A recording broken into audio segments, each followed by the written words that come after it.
Hello and welcome to the Royal Central podcast from royalcentral.co.uk. I'm Lydia Starbuck, Associate Editor.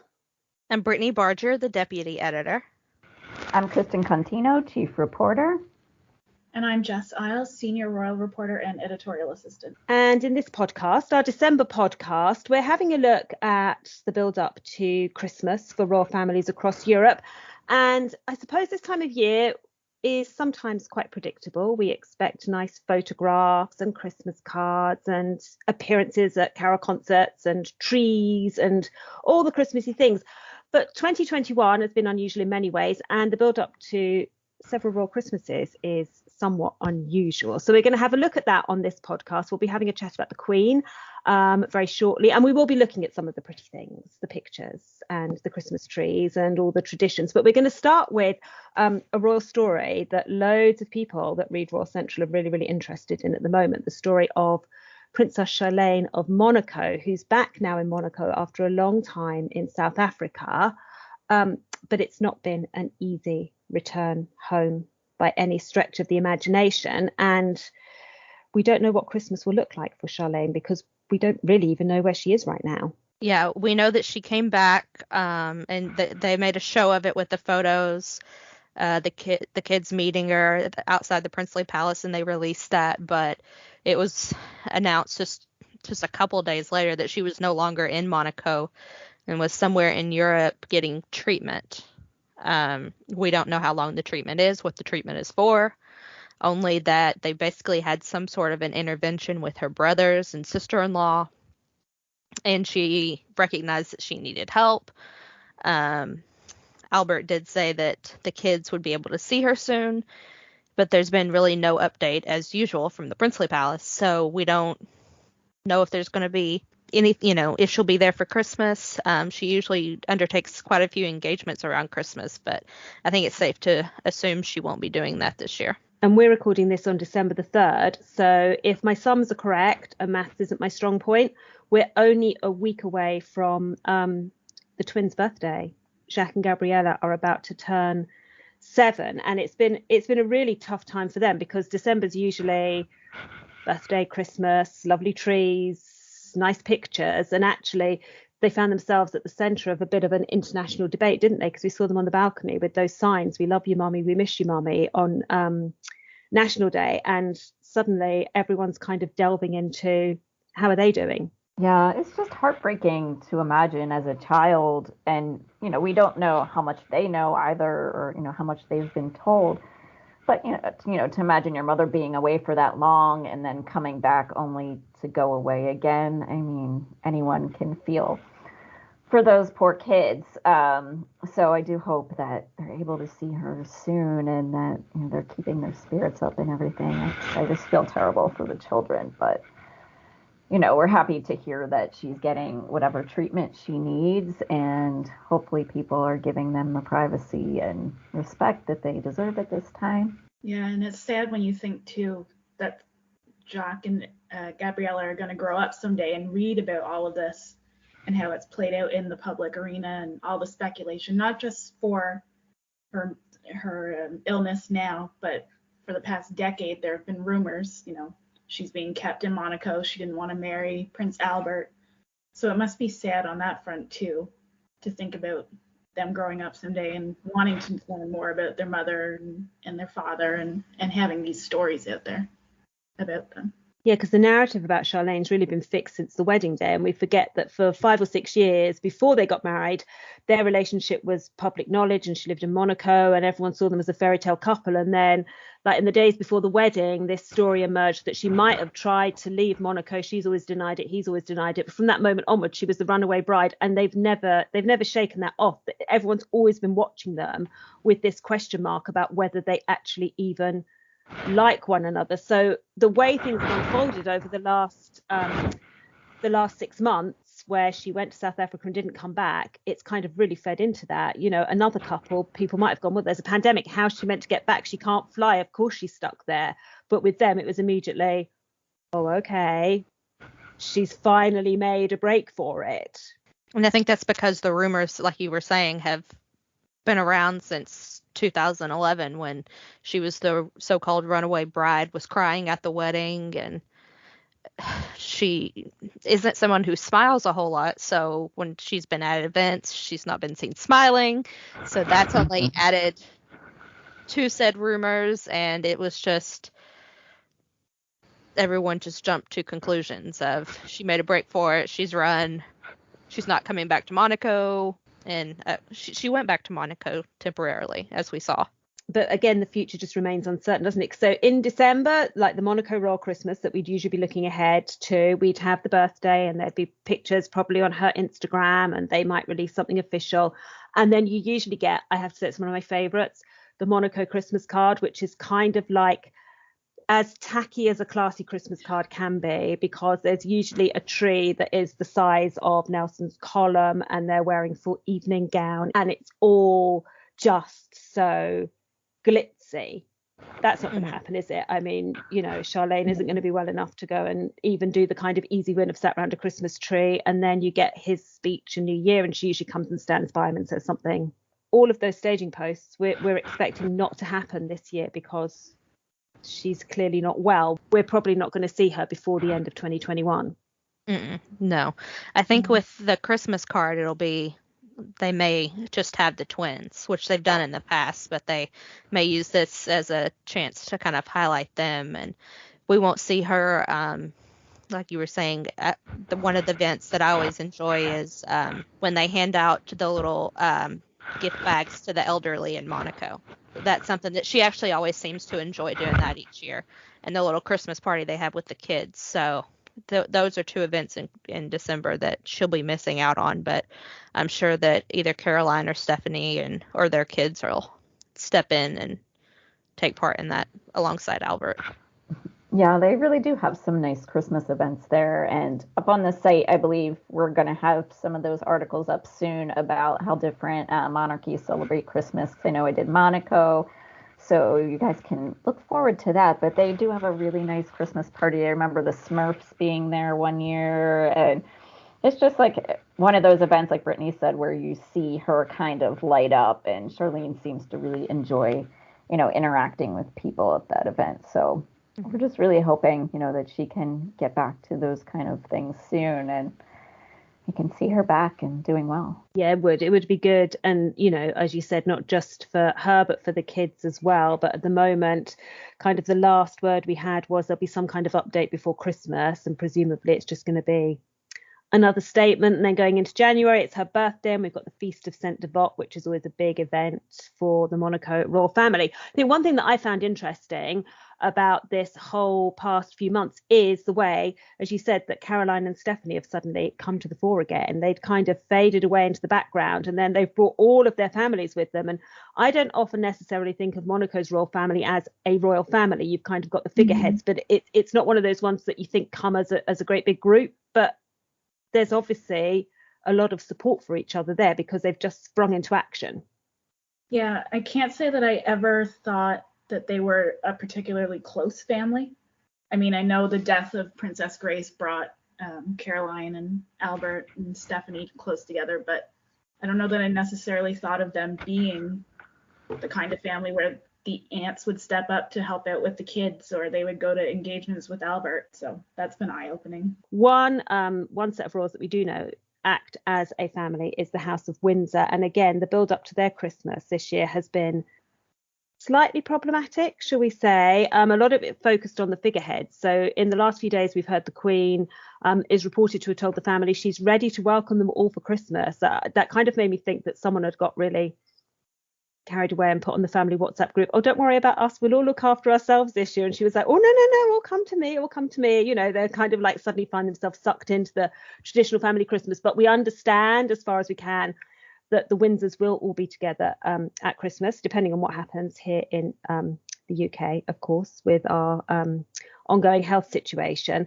But over the last few weeks, the Queen's been at the centre of a lot of speculation because of her health. And there are still concerns, aren't there? Because we know she had the sprained back, we know she's been poorly, but we're probably not going to see her doing a public engagement again before this year is out. No, it seems like she's been instructed to rest and she's stuck to that. So, I mean, hopefully in the new year, we might be able to see her doing a few more things, but I feel like this is kind of what we can expect in years to come too, is her slowing down. And she's in her 90s, and I think people forget that she's in her mid 90s because she's always been so spry and so healthy and just active. And I mean, my grandmother is turning 92, and she's actually very similar to the Queen in that sense that she's always, she drives a car still and all that stuff, and she's out and about. And I forget that she's in her 90s, but when something happens, you're like, oh, right. Like, because you think of them as being younger when someone is, so, healthy and active like that. And you think, too, Prince Philip had retired from public life when he was 95. And the Queen will be 96 in April. So, in comparison, I mean, she's still going strong. Obviously, he could retire. He was the consort, and she's not going to abdicate. She made that clear on her 21st birthday. But, I mean, she's in her mid-90s, like you said. I mean, she's getting older, and that's just something that we're all going to have to adjust to and get used to. Yeah. And if we don't see her out and about again for the rest of the month, I'm fine with that. I want her to be happy and healthy and ready for the Platinum Jubilee. So if we just get pictures or video of her receiving people at Windsor Castle, I'm fine with that. Take care of yourself. I know, that's it, because that's the other thing. She's got a big year coming up. I mean, February the 6th, she'll become the first British monarch to make it to 70 years on the throne. And there is kind of sense, isn't there? We're all willing her to get there because it's such a huge historic royal moment. And like you said, we forget she's in her mid 90s. She'll be 96 in just a few months' time. And that's a fierce old age, and any health problem does take that little bit longer to get over. I know when she sprained her back, we put an article on the site about, it's usually 2 to 3 days before you're up and about again. You think, surely that's got to be slightly longer. If you're almost 100, your muscles must be going, yeah, just let me rest a tiny bit more. But it was a huge shock not to see her at Remembrance. That's what stopped her going to Remembrance Sunday. And I think that's what crystallized so many people's minds, was the fact that she missed that, because she really, for her, it's non-negotiable. The fact that she couldn't go and it was announced at the very last minute, I think that was the first time I started to worry slightly. I'm not worried anymore. She looks absolutely fine when we've seen her kind of doing some engagements inside Windsor. But for her to miss Remembrance, that was a really big shock. Yeah, that was definitely a big deal. And I think that raised a lot of alarm for people. And I mean, certainly headlines for sure, because like you said, that's kind of, a deal breaker for her. Like, she wouldn't miss that, except, she missed it before when she was on a tour where she was pregnant, that type of thing. But otherwise she never would. So, it was, absolutely, she couldn't have got there. But yeah, I think that definitely, like you said, made a lot of people freak out slightly. But now that we have seen her and she looks pretty good, I think kind of that worry has calmed down a bit for a lot of people. Mm-hmm. And I think we had even discussed amongst ourselves, we didn't know how, well, but we weren't too worried. But we'd reevaluate things if she was to miss Remembrance Sunday. And then it happened, and we're like, okay, but we're going to reevaluate a few things. But like, we're all very happy to see that she's seeming to be doing better. And there was a moment, I felt there was a moment during that Remembrance weekend. It wasn't so much at the cenotaph, because we're used to seeing Charles lay the wreath on her behalf, so that's kind of a normal sight now. But it was when he sat in the centre seat in the royal box at the Festival of Remembrance with Camilla on one side and Kate on the other. And for a moment, it was kind of like looking at the court of King Charles. There was that sudden moment where you thought, actually, yes, that's the future. That was the really strange bit, to see the Queen removed from that and Charles kind of in pole position. I think that's what made that whole weekend so bizarre. It was just a wake-up call, and it's something the Queen's referred to in some of her recent speeches. She said, none of us live forever. Time catches up with all of us. She's been reminding us, that she's more than well aware of her own mortality. Yeah, I think that's something that's hard for a lot of people to wrap their heads around, just knowing, eventually that's coming. But she seems sort of invincible, doesn't she? Just someone that's been around forever, for all of our lives. I mean, unless you're around her age, you haven't had any other monarch going on in your life. So it's just, yeah, it's a new world and a different type of world. So it's hard for people to kind of just even imagine. But like you said, yeah, that's a little, you get little glimpses of that. Like, okay, this is what it's going to be like. But we're hoping that the next few weeks will turn into kind of a normal run up to Christmas for the British royal family, if such a thing exists after these strange last few years that they've lived through. So we don't really get official portraits, do we? I know Jess in particular would love a portrait of the Cambridge family to turn up. Please, if you're listening, please. We tend to get, there's usually something, isn't there? But we'll get a few little snippets. There's nothing official, but we'd expect to see them all together, probably at Sandringham, though it might be Windsor if the Queen doesn't want to travel too much. And that's where she spent the majority of the last couple of years and where she spent her last few weeks with Prince Philip. So we would expect to see them all come together. It's slightly jollier than it was this time last year. So it's not all doom and gloom in the run up to Christmas around Europe's royal houses at the moment, although in Belgium they've had to cancel a state visit, in the Netherlands they've had to cancel a state visit. The pandemic is still having an impact on what people can and can't do, but we would expect more of our usual Christmas celebrations than we got last year. So what are we particularly looking forward to? I don't know if we should mute Brittany at this point so we can all say Sweden before she jumps in, but what are you looking forward to, Brittany? I wonder. No, the video, obviously, that Crown Princess Victoria and her family will release. I mean, that's my favorite part about December that comes out from all the royals is that video where they end it and saying "Good Jul," and I can't ever say Happy New Year in Swedish, but I've got Merry Christmas down. God Jul. But yeah, I'm excited to see how they do it this year because they always do something cute. And it is the one night of the year, if anyone's looking for Brittany in her hometown, she will be pulling an all-nighter just so she can be up to be the first person to see the video and write about it for royalcentral.co.uk. That's the one thing that everybody, no one touches but me. We've all been instructed not to touch that assignment. I swear I'm not a dictator, I swear. But it is one of those special Christmas moments, isn't it? And we're hoping to get lots more of those this year than we did last year. So what's everyone looking forward to seeing this Christmas? Which royal Christmas traditions are we hoping are back in full force? I mean, I always am excited to see the British royals walking to church. Whether or not that happens this year, I guess, is TBD. But especially, when George and Charlotte were able to come, that was a really cute moment. So, I think everybody is hoping to be able to see that happen again at some point. Fingers crossed.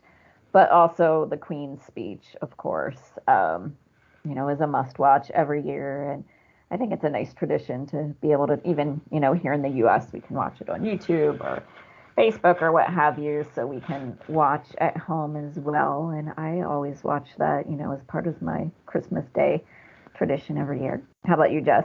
I'm looking forward to Camilla decorating the tree at Clarence's house. And she always gets children supported by, I think it's the Roald Dahl's Marvelous Children's Charity. And I think last year it had to be virtual, wasn't it? So she did a Zoom call with them and they told her where they wanted her to place their ornaments. But I always look forward to seeing the pictures from that. It's a really special moment. Such a grandmotherly aura about her.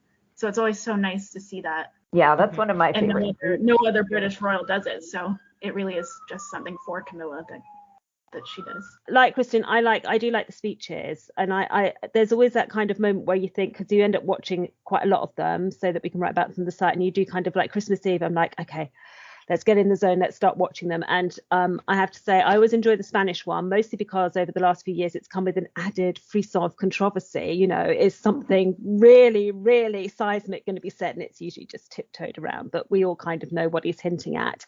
And then I've got a soft spot, I have to say, for the King of Belgium's Christmas speech, because he usually has a fabulous tree, and that palace is beautiful. All palaces are beautiful, and there's usually some fabulous portrait behind. I'm very much for the optics on Christmas, so I love a little bit of sparkle and all these like tasteful Christmas decorations. So I kind of look forward, and I love Christmas Eve. It's that anticipation. So the fact those two speeches happen on Christmas Eve, you kind of get into the Christmassy mood by listening to them. Oh yeah, and if I can exclude Sweden, I love King Harold's speech on New Year's Eve. He's just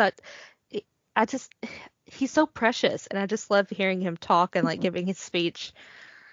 He just seems like the world's grandfather. Like he's one that everyone will be crushed, when something happens to him, because we always get worried when he gets sick and everything. So I always enjoy his speeches. And he wears a tux for it. And I think one year he was leaning on a grand piano, and that's kind of what you need to do if you're a king. Like if everyone's looking at you on New Year's Eve, you wear a tux and you get a piano.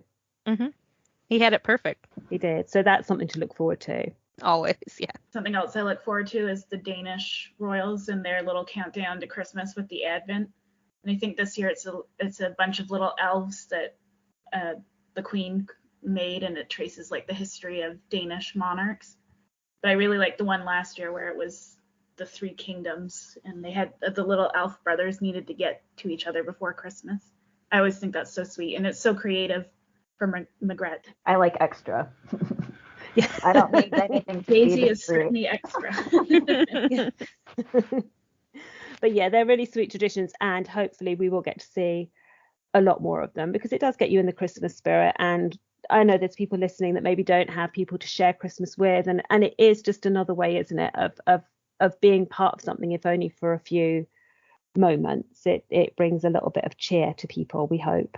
So we'll have coverage of all of the expected Christmas countdowns and all of the slightly unexpected moments in the run up to the festive season that we've been talking about on the site on royalcentral.co.uk, also on our social media, on Instagram and Twitter. There's always plenty there, and we'll have another podcast for you very soon. We will do a review of the year, quite possibly at 10 minutes to midnight on New Year's Eve, because who knows what's going to happen before 2021 is done. But we will have some more podcasts for you. But thank you very much for listening to this one, and bye-bye.